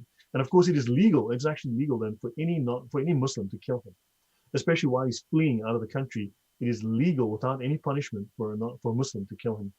So issues a decree connecting him with a hostile countries, because under Sharia, all non-Muslim countries are technically hostile countries. They are Dar al-Harb, the house of war, also known as enemy lands. So yeah, I'm nearly there. There's just a few points I want to raise. So a Muslim cannot inherit from an infidel, as he's an infidel enemy, but they get around all that stuff. I mean, they find the laws. The wife of an apostate, being a Muslim, inherits of him. The husband, in this case, becomes an invader. The husband of a female apostate inherits, provided she has apostated during sickness. So if you've been sick, maybe you lost your mind, maybe you weren't in the best of health, you weren't thinking straight. Whilst in health, the husband cannot inherit of her, right? So they've got all these weird rules. The argument of our doctors is that the apostate, by going into a foreign country, becomes an alien. Aliens are the same as the dead with respect to the laws of Islam. In the same manner, so someone asked me earlier, Robert Debit, is this Robert Debitsky guy? Is he, or I don't know. Robert's or Why So Serious is the sub no, but 65 IQ one. I think the can't tell whether guy's this guy mentally is- retarded. Yeah. Goes to show how dumb I was. Yeah, you are dumb. Why so serious? You're incredibly dumb, right? It's like all he can say is Israel, Zionist, blah blah blah. I mean, he's got the laundry list of talking points. You know, This Robert Debitsky, is he actually? I can't tell whether this guy is Jesus with a basket case. I mean, okay, there you go. The guy's obviously a Muslim, right? right? Yeah, Zionism is idolation or idolization. It's like if we expose that, you know, the truth about the USS Liberty, about the Talmud, etc., we're idolizing it. But never mind that all of the things that they lie about Yeah, in the Talmud are found in these texts that we're showing. So yeah. the Every single thing that they hypocrisy claim. is the hypocrisy of these nutbags is, or sack and nuts or whatever they are, is absolutely, Do you astounding. think, I wonder if any one of these twats like, why so serious? Do you think you'd actually debate me on this stuff? Because, man, I'd mop the floor with people on this. So the argument about doctors is that the apostate, by going into a foreign country, becomes an alien. And in the same manner as the power ceases with the dead, a desertion to a foreign country amounts to death. So legally, Sonia, you're a dead person, according to Islam. And technically, according to your family, who are, say, are Muslims, you are seen as a dead person. Although, of course, you have a death penalty imposed upon you because, a warrant for your death if you do enter. I mean, it's complicated. You can read it all here, but it's weird, man. When a dhimmi dies without heirs, his property goes to the collective body of the Muslims. And an apostate, in accordance to, is in the same predicament with a hostile infidel who comes into the Muslim territory without protection. An apostate is also a hostile infidel in the Muslim territory without protection. So when you go to a Muslim country and you get your visa on arrival or whatever, that is actually also legally under the Sharia. It is a contract of protection. It actually protects you because you are now a hostile infidel. You've come into Islamic territory and you are then given protection. That's why you can't be killed out of hand or captured or made into a slave. So a hostile infidel comes into the Muslim territory without protection, is liable to be put to death. In other words, a Christian or non-Muslim who walks into, back in the day, who enters a Muslim land is liable to be put to death. That's the difference with getting a visa. When you go to America, you get given food and a bed, versus you go to a Muslim country, you get killed, according to the Sharia. The fact that they're not doing this out of hand is simply due to the pressure from, international political pressure up to this point. So, yeah. Do we have any more idiots in the comments? Oh, Robert is leading the I'm with I Stupid don't know. Brigade, I don't know. And this I can't clown, tell. says that he's actually studied Islamic texts and he already knows all about it, but he can't. Who said this? Robert Debicki, but he can't understand why we would be showing actual Islamic texts. So he's But, probably one. He's probably dude, another. I've met so many people that claim to have studied Islamic texts. Dude, I've studied them. I've studied them. Yeah. Yeah, we're nearly done. So let me just, good grief, went a bit longer than we waffled on, and let me just finish this. If an apostate has carnal connections with a Christian female slave, slave. Oh my gosh, I thought Islam doesn't do slavery. I thought Muhammad abolished slavery. Well, there's no proof of that. He set free a couple of slaves. Yeah, that did happen, but he also happened to own dozens of slaves that he didn't free. So yeah. And So had sex with 9-year-old girls. yeah, so if an apostate has sex, in other words, with a Christian female slave who has been in his possession during the time he was a Muslim, and this slave produces a child after more than 6 months, then this child is his child, but yet does not inherit from him. If however the female slave become a Muslim, the child inherits from him. I mean, these weird, convoluted laws. If an apostate goes off with his property into a foreign country, and the Muslim forces afterwards obtain possession of that property, such property is plunder and the right of the state. So Muslim forces fighting, it doesn't stop. If an apostate deserts to a foreign country, leaving a slave in the Muslim territory, then the slave belongs to his son, and the son constitutes the slave or whatever. But yeah, the son gets the slave. This is to say, take it in war, take the property in war, in a military excursion against the people of that country. This doesn't say defensive. They also say Islam is only about defense. No, jihad is quite bluntly offensive warfare. There are no mentions of it being defensive war. Primary references are always, and all of the examples are always offensive war. So we're going to finish off on the last page now, and I think this would be the last page. Yeah, this should do it. So it mentions here, it talks about that when we have a boy who is underage, he is not, and he leaves Islam. He's not to be put to death, but he must be imprisoned. So yeah, so there you go. That's the mercy of Islam. That's the kindness of Islam. That is talking about the treatment of people under Islam. This you can get on archive.org. So this book is the Hadaya, okay? And this was authorized by the government of Pakistan, if I recall, what we today call Pakistan. No. And thanks to So, Steve Mercer and the Dashing Rogue for their super chats. Really appreciate any and all support. Please also hit the subscribe and notifications thing. I'm going to try to put up a membership here in the next week or so. I think it just got approved tonight while we were talking. But, you know, I was thinking maybe we could start doing a, 10 or 15 minute Q&A after the show for people who are members of the channel. So this guy is just dumb. Wow. no, why so serious? I mean, this is actual Islamic law, right? I met a guy who claimed, well, not met, but online again, a scholar who claimed to study Islam, and he doesn't even know what the Sharia is. You know, huh? Like what kind of? So the only thing, so the ignorance is their defense, and lies are the defense. It's incredible how dumb they. I mean, all they can do is lie to me at this point because I know this stuff too well. Yeah.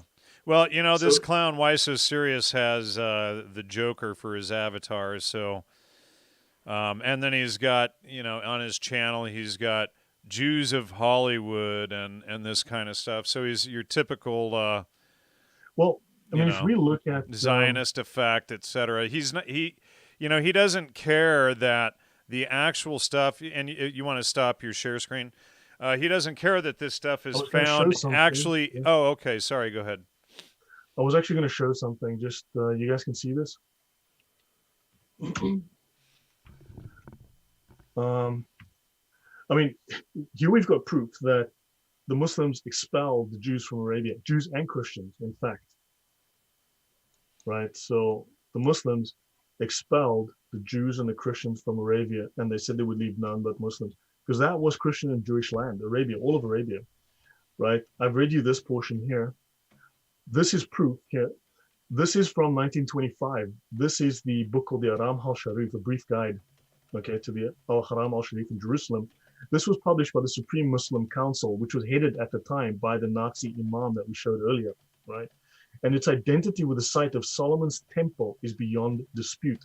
This is the spot, according to the belief, on which David built an altar unto the Lord. The Muslims admit that this was the site of the Jewish temple. They admit it in their own books. So I don't know how now suddenly people want to complain and say, but this was Islamic territory. No, it wasn't. They admit here that they took the land. And it says here, for the purposes of this guide, which confines itself to the Muslim period, the starting point is the year 637. In that year, the Caliph Omar occupied Jerusalem. He invaded Jerusalem.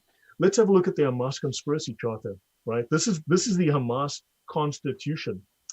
The Jews have been scheming for a long time. They've accumulated huge and influential material wealth. This is Article 22. With their money, they took control of the world media. With their money, they stirred revolutions in various parts of the globe. And here's the thing is the Muslims are busy using the world media to tell us this. Okay, the world media that the Jews control is being used to insult and make slurs and lie about the Jews because the Jews control the media. No one else has control of the media, but the Muslims are able to use the media to push this message out to make accusations against the Jews because the Jews don't allow anyone to control the media. Yeah, whatever, buddy. So they stood behind the French Revolution, the Communist Revolution, and all the revolutions. They formed secret organizations like the Freemasons. This is amazing, coming from a group that belongs to the Muslim Brotherhood, which is the largest secret society on earth, right? That we know almost nothing about. And the Freemasons, once you become a senior Freemason, you can join the Shriners. And the Shriners are an Islamic organization with Islamic symbols and Islamic rites. That's very, very interesting, right? And it says that they want to destroy societies and carry out Zionist interests. They stood behind World War I. They want to rule the world. Islam wants to make a caliphate, and Islam has to impose Islam on the whole world. I think Islam meets the criteria for that because it's in their books in black and white. They have to rule the entire world. They were behind World War I, to which they made huge financial gains. There's no war going on, and World War II, and then Zionism scheming has no end, and after Palestine, they will covet expansion from the Nile to the Euphrates River. When they're finished digesting the area in which they've laid their hand, they will look forward to more expansion. Israel has taken territory during defensive war, and according to international law, if you take territory during defensive war, you're allowed to keep it. They took the Golan Heights and other places in Egypt. They gave it all back. Israel has actually shrunk, right? Islam conquered territory and is still trying to conquer territory. So yeah, they meet the criteria for this. So I think people like Arab Green and Riyad Dawson, all these other idiots, they're working for the dinars. I mean, here they talk about this is a lot more detailed, but this um, Yale Law School also took apart the Islamic resistance movement, their covenant, and notice science of the occult. What the hell? Science of the occult, the world's biggest secret society, the world's largest, with 100 million affiliates and at least 3 or 4 million direct members, right? Science of the occult. What the hell kind of occult? And they're the largest Islamic organization in the world. This is their creed: dying in the way of Allah is our highest hope. And I want to ask a few questions here and just go through this. If Palestine is a country, right, when was it founded? Who founded it? Because this claim Palestine goes way back. And seriously, try and answer these questions. Try and answer these questions. What were the borders of Palestine in the past? What was its capital?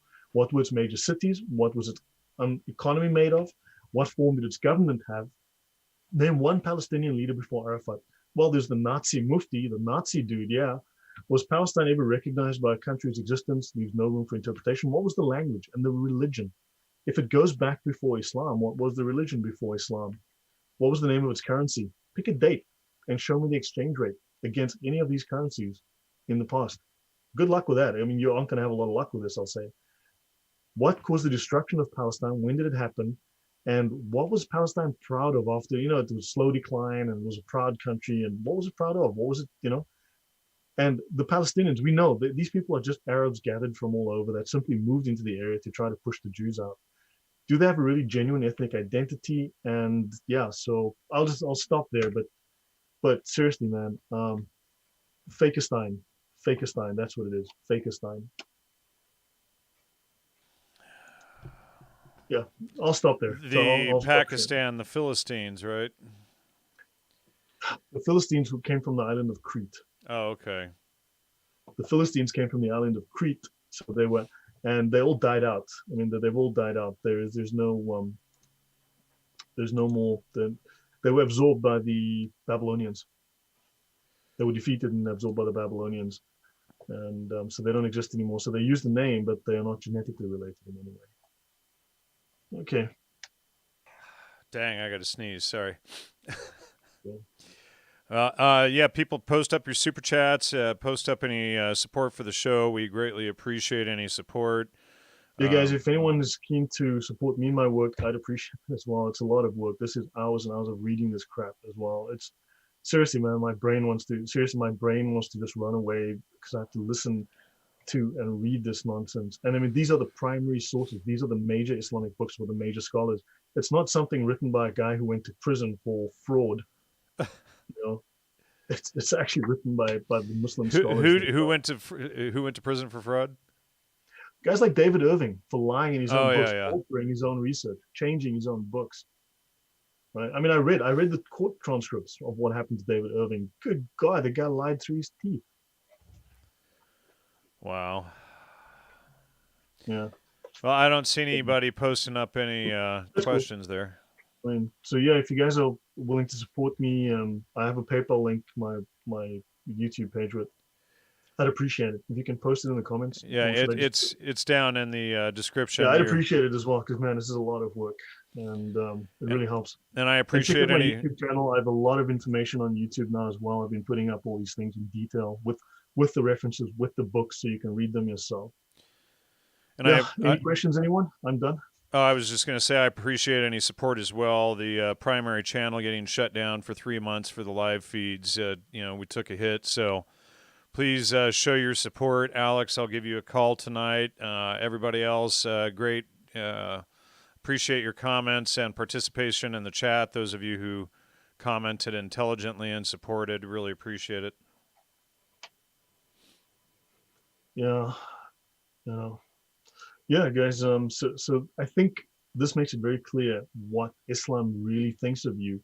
And that because Islam is revealed in stages, at this point they don't have the control. But once they have the control, now they say the Jews are going to chop off your heads. There is literally a single, I've only found one, literally one reference to beheading in the Talmud regarding crimes um, by non-Jews, right? Because the formal Jewish punishments are drowning, burning, stoning, and strangling. Beheading is not a Jewish punishment. But if you read the Sharia, as you know, and you read the Quran and you've seen the news lately, beheading is an Islamic punishment. They talk about the Jews are gonna behead you. No, they don't. They don't Oh, do but that. you know they're going to kill the idolaters per the No, they Noahide won't. laws, No, you they know. won't. They're not doing it now. There are churches in Israel, plenty of churches in Right, I Israel. know, but you know what? I'm just that's what they say is these clowns who spread the Noahide law conspiracy. Yeah, You know, but oh well, also what about the idolaters? but It's also the interesting thing is in reference to the single, the literally one. I only found literally one. Maybe there's more, but hey, I only found one reference to beheading of non-Jews in the Talmud, and it was saying, well, we don't want to use a Jewish punishment on them. We can use a non-Jewish punishment, and we can behead them because it's the quickest and least painful method of dying. Because it was the most merciful, the quickest and least, and that's for someone who commits a crime in the Jewish land, right? He doesn't recognize because Muslims are lying to you, Stephen. They themselves are probably lying to. I mean, you got to see if you read through their what they call the tarbiyah guides, their conduct manuals. You know how when you go to madrasa at 5 and you go to Muslim school every whatever, you go learn Arabic and learn the Quran. God, you got to read those things, man. They learn their heads are stuffed with nonsense. Seriously, man, it's like I want to scream sometimes reading these books. You're like, how can they say these things? It's absolute garbage. It's trash. It's got no connection to reality. But hey, it's indoctrination. yep. All Christian right, Prince well, is going, okay, that's me, people. And hopefully you realize now what the Sharia thinks of what Islam officially says. What your Muslim friend is doing, well, he's acting in accordance with whatever. But when the law comes down, you've seen what the law says. Sonia, yeah. they're not supportive of jihad right now. Remember, some of them are because that small minority, those who are operating under Fard Kifaya, they will do jihad. That small minority is compulsory. It's obligatory. The rest are there to A, not get in the way, and B, supported in whatever way they can. Right? But jihad is compulsory upon all Muslims. Just that jihad, as violent jihad to impose Islam and terrorize the unbeliever, that's only a small minority. But many do. Many do. Got 100 million members of the Muslim Brotherhood, and even if only 1% Some of members, those, affiliates. yeah, well, and if even 1% acted, that's a million Yeah. people to commit terrorism and Yeah, there's more jihad. members of the Muslim Brotherhood than there are, or rather, there are more affiliates of the Muslim Brotherhood than there are. There's like 6 times more than there are Jews in the world. But people like Weiss Sirius and Arab Das or Arab Green and all these guys, they all want us to believe that it's the Jews are the threat. It's a distraction, and and what a couple of years ago, Arab Green was in Palestine doing making propaganda films, and then he gets back and his channel completely explodes. So nothing to see there. The poor victims in the Palestinian schools, and meanwhile, when you look at what they actually teach, Hmm? unlike the Old Testament and the Talmud, the whole religion is about murdering non-believers. Yeah, no, beating tracks out of Babylon said they're just waiting. And yes, because Islam's revealed in stages. And when push comes to shove, most of them will comply. I mean, the Arab world is the way it is because of the Sharia. Anybody Okay, else so have that's any it. comments? Anything? Anyone? Looks like that's it for the night. Muslims who go by the royalty lineage. I mean, come on, man. All that crap about, yeah, these are actually Jews. It's all crap. It's by idiots who have never read the Sharia, who don't know anything about Islam. I mean, good grief. I mean, as you can tell, I know nothing about Islam. I know I'm Isle absolutely. of Aaron wants to know, have you ever heard the claim that Muhammad wasn't born in Mecca? If so, what is your opinion? I'd say very likely. If you look at the Islamic archaeology, especially by Dan Gibson, I think Dan Gibson has it nailed. So between Dan Gibson and Jay Smith, the two of them got this beat. he was born in Petra, it would seem, because all the references, all the geographic references are to the north, which is where Petra is, and all the people that Muhammad interacted with were all based in the north, 600 miles north of Mecca. So there's no way he could have had daily interactions every single day with people when these people didn't exist. And Mecca has no archaeological history, got nothing. So yeah, he was born in Petra in Jordan. And he was born 4 years after his father died. So yeah, you figure that out. All right. Well, I think that's a good place to wrap it up. All right, folks, good night, and see you next week. Take care, everyone. Thank you for your love and support. Subscribe and like, and hit the notifications. logosmedia.com. Please send your PayPal donations, etc. Greatly appreciate any and all support we can get. Take care, and good night. Thanks, guys.